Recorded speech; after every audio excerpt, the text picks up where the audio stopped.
In this tutorial, I'm going to show you how to search. When you don't have a laptop or a tab, you can use this search. Okay. So in the search bar, open Google and type www dot, or else you can go like this also. Online. This is a very easy search. Online GDP compiler Python. Online GDP compiler Python. Click on like this. So here you go. Online GDP compiler.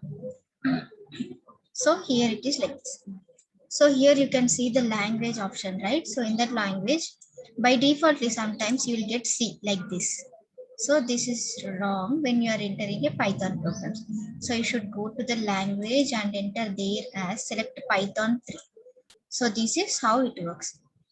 I hope this video is very much helpful for beginners. Thank you for watching.